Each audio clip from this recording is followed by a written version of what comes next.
तो पूर्ण होत नाही. तर याचा मुद्दा मेन असा आहे की सर्वसामान्यांना जो त्रास होतो आहे याचा जबाबदार कोण आहे. सेंट्रल गव्हर्नमेंटने स्कीम्स आणली तर आम्ही 100% स्टेट गव्हर्नमेंट त्याला सपोर्ट करणार असेल. तर मेन मुद्दे जो आहेत एम्प्लॉयमेंट आहे तर यूथ, पण दुसरे जे आहेत रिक्षावाल्यांचे प्रश्न आहेत, हॉटेलवाल्यांचे प्रश्न आहेत, ते स्मॉल स्केल इंडस्ट्रीजचे प्रश्न आहेत. आज तुम्ही बघताय, तुम्ही कव्हर केलं होतं ते प्रवासी मजदूरांची, जातानाही तुम्ही कव्हर केलेला होता स्टोरी आणि येताना परत कव्हर केलं होतं. आज तुम्हाला एक आपल्या ठाण्याच्या माध्यमातून तुम्हाला सांगतो, ठाण्यामध्ये आपल्या 130 पॉझिटिव्ह कोरोना सापडले होते. तुम्हाला सगळ्यांना आनंद वाटला की चला कोरोना जातोय. आजची स्थिती काय, काल 450 कोरोना पॉझिटिव्ह सापडलेत आणि नक्की याच्यात त्यांचंही काही योगदान आहे. कारण ब्लेम नाही करत, पण काही ना काही लोकांचं जे बाहेरून येतात आणि आपल्यात काही स्कीम्स नाही सरकारची, त्याच्यामुळे कोरोना वाढतोय ठाणे शहरात. आणि सगळं आपण सांगितलं की मूळ मुद्दा असा आहे की लोकांकडे आज पैसे नाही. तर आमची या आंदोलनाच्या माध्यमातून सरकारकडनं मागे तुम्ही काही ठोस निर्णय घ्या, त्याच्यावर आम्ही सगळे युथ तुमच्या पाठिंबा द्यायला तुम्हाला तयार आहोत. ॲडव्होकेट जी आहे पाठीमागे मला बॅनर दिसतोय, काय नक्की संकल्पना आहे? आवाज उठवा, मिस कॉल करा, काय संकल्पना आहे नक्की? हे पहा, आमची ही संकल्पना अशी आहे की ज्या ज्या तरुणींचा रोजगार या लॉकडाऊनच्या काळात गेलेला आहे त्यांनी या नंबरवर मिस कॉल देऊन आम्हाला आमच्याकडे नोंद करून सरकारनं जागवायचं आहे की बाबा एवढे माणसांचा आमच्याकडे मिस कॉल आला, डिटेल्स डेटा जमा झाला आणि या सगळ्यांचा तुम्ही बघा यांचे तरुणांचे रोजगार गेलेले आहेत. हा आमचा मूळ जो कॉन्सेप्ट आहे मिस कॉलचा, हा कॉन्सेप्ट आहे. धन्यवाद. जिल्हाधिकारी कार्यालयाजवळ आपण आहोत आणि ही सर्व परिस्थिती आपण पाहतोय. काही महिला देखील आपल्यासोबत आहेत, त्यांच्याशी बोलणार आहोत. साहेब, तुम्ही देखील आज आंदोलनात सहभागी झालेला आहात, काय मागण्या आहेत तुमच्या? सर, देखा जाए तो बेरोज़गारी एक इतना गंदा शब्द है कि लोगों को बेरोज़गारी से डिप्रेशन होता है, मेंटली टॉर्चर होते हैं, जो लोगों का एक्सपेंडिचर होता है, रोज़मर्रा की ज़िंदगी के जो खर्चे होते हैं वो तो नहीं रुकते. लाइक इलेक्ट्रिसिटी बिल है, रेंट है, सैलरी है, खाना है, खर्चा है. लोग डे बाय डे जॉबलेस हो रहे हैं. मुझे नहीं लगता आज कोविड का सिचुएशन आया इसीलिए लोग बेरोज़गार हो गए. कोविड के सिचुएशन के पहले से ही लोग बेरोज़गार है. जो एजुकेशन डिग्री होल्डर्स है वो भी रोड पर आ गए हैं. ऐसा क्यों? जब इंडिया एक डेमोक्रेसी कंट्री है तो यहाँ पे हमें फ्रीडम क्यों नहीं अपना राइट जीने का? यहाँ पे हमें फ्रीडम क्यों नहीं है जॉब मिलने का? क्या हम इस काबिल भी नहीं है कि हम जॉब पा सके? एजुकेशन डिग्री होकर भी हम बेरोज़गार है. ये सबसे बड़ा हमारे लिए मेंटली डिप्रेशन है. जो रोज़ की न्यू कमर्स है, ये जो रोज़मर्रा की ज़िंदगी वाले, ये सब आज डिग्री होल्डर्स होकर भी आज जॉबलेस है. क्यों? ये भाजपा सरकार को इसका जवाब देना पड़ेगा. ये बेरोज़गारी से लोगों की जान जाती है, इसके ज़िम्मेदार आप ही हो सकते हैं और कोई नहीं. क्योंकि राष्ट्र आपको जनता चलाने का हक आपको मिला है, तो आपको ही हमारा दुख भी, हम पीड़ित लोगों का दुख भी आपको ही देखना पड़ेगा. अगर आप नहीं देख सकते तो आप इस लायक नहीं हो कि आप अपनी सीट संभालिए. सिर्फ आपको अपने ही प्रोपेगेंडा से मतलब है, लोगों के एजेंडा से आपको मतलब ही नहीं है कि लोग रोज़मर्रा की ज़िंदगी से मर रहे. कोविड से लोग बाद में मरते हैं, बेरोज़गारी से पहले मरते हैं. That's it sir. काँग्रेसची ही युवा हे जे कार्यकर्ते आहेत युथ काँग्रेसचे,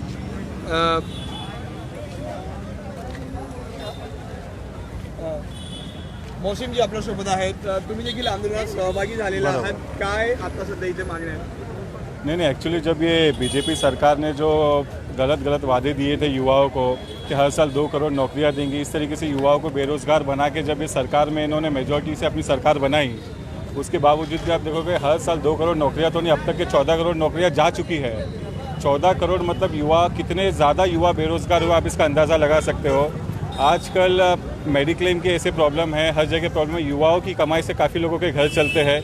युवा अगर घर पे बैठ जाएगा तो फिर लोगों के घर चलने के प्रॉब्लम हो जाती है, लोगों को घर खर्चे के लिए पैसे नहीं होते हैं. इसी के लिए अब तो सिर्फ यूथ कांग्रेस रास्ते पे उतर के ये प्रोग्राम कर रहा है. अगर कुछ दिनों में अगर हालात नहीं सुधरे तो मेरा आपको 100% मैं आपको बोलता हूँ कि देश का हर एक युवा, भले वो पॉलिटिकल हो नहीं हो, वो रास्ते पे उतर के इस सरकार के खिलाफ आंदोलन करेगा.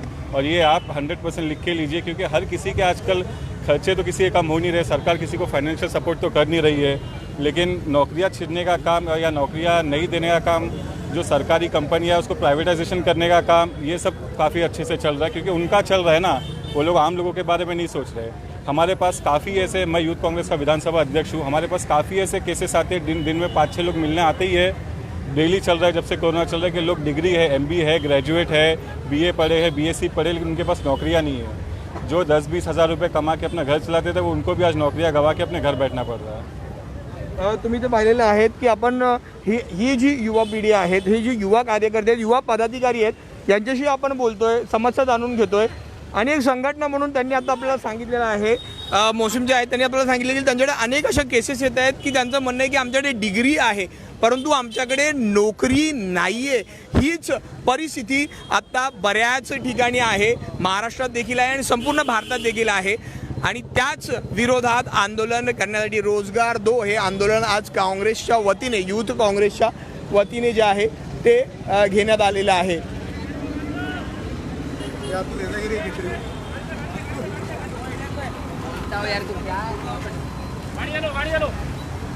सत्यजित तांबे जे निवेदन देण्यासाठी गेले होते परत आलेले आहेत. आपण त्यांच्याशी बोलणार आहोत. सत्यजित निवेदन दिलेलं आहे, काही आश्वासन मिळालं आहे? नाही, आता निवेदन हे केंद्र शासनाला पाठवण्याची जबाबदारी आम्ही जिल्हाधिकाऱ्यांना दिलेली आहे. जिल्हाधिकाऱ्यांना पण ठाण्याचे जिल्हाधिकारी म्हणजे अतिशय महत्त्वाच्या जिल्ह्याचे जिल्हाधिकारी आहेत. त्यांना इथल्या वस्तुस्थिती माहिती आहे आणि त्यांनी या ठिकाणी मत व्यक्त केलेलं आहे की खरंच कोरोनाचं संकट फार मोठं आहे आणि याच्यातून मार्ग काढण्यासाठी काय काय सूचना आम्ही ज्या दिलेल्या आहेत त्या केंद्र शासनापर्यंत पोहोच करण्याचं आश्वासन त्यांनी आम्हाला दिलेलं आहे. सत्यजितजी जेव्हा आतमध्ये जात होतात पोलिसांची बाजाबाजी झाली, काय नक्की काय झालं होतं नक्की? नाही, त्यांचं म्हणणं होतं की 5च लोक गेले पाहिजे आणि आमचे 10 लोक होते. तर आम्ही त्यांना विनंती करत होतो की 10 लोकांना जाऊ द्या. ते म्हणले कलेक्टर साहेबांनी सांगितलं तरच आम्ही 10 लोकांना सोडू शकतो. मग आम्ही कलेक्टर साहेबांशी बोललो, त्यांनी परवानगी दिली, त्याच्यानंतर गेलो आम्ही. सत्यजितजी तुम्ही जात होते त्यावेळी देखील आपण बोललो होतो आणि तुमच्या अनेक पदाधिकाऱ्यांशी आता मी बोललो होतो या वेळेमध्ये. एक महत्त्वाचा मुद्दा आहे, डिग्री आहे पण नोकऱ्या नाही आहेत. काय सांगाल याबद्दल तुम्ही? नाही, वाईट अवस्था आहे. दरवर्षी आज लाखोमध्ये मुलं डिग्र्या घेऊन बाहेर पडत आहेत आणि हजारामध्ये नोकऱ्या तयार होत आहेत. नोकऱ्या तर सोडून द्या, नोकऱ्या म्हणजे रोजगार म्हणजे काय नोकरीच द्या असं आमचं म्हणणं नाही आहे. परंतु तुम्ही जे make in India, startup India, काय काय नवीन नवीन फंडे काढले, स्किल अप इंडिया, काय काय नावं काढली, ते कुठलेच उपाययोजना तुम्ही करू शकलेले नाही. त्याच्यामुळे हे सगळं संकट जे आहे हे नुसतं नोकऱ्यांपुरतं नाही आहे, तर रोजगार निर्मिती करण्यामध्ये हे सरकार सबसेल फेल ठरलेलं आहे असं आमचं म्हणणं आहे.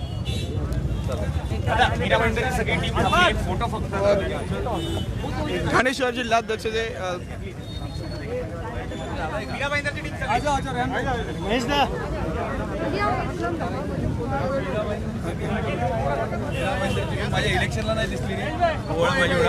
ठाणे शहर जिल्हाध्यक्ष आहेत विक्रांत चव्हाण, ते देखील इथे उपस्थित आहेत. सर, जिल्हाध्यक्ष झाल्यानंतर पहिल्यांदाच ठाण्यामध्ये ही युवाची एवढी मोठी फळी एकत्रित दिसतेय, काय सांगाल?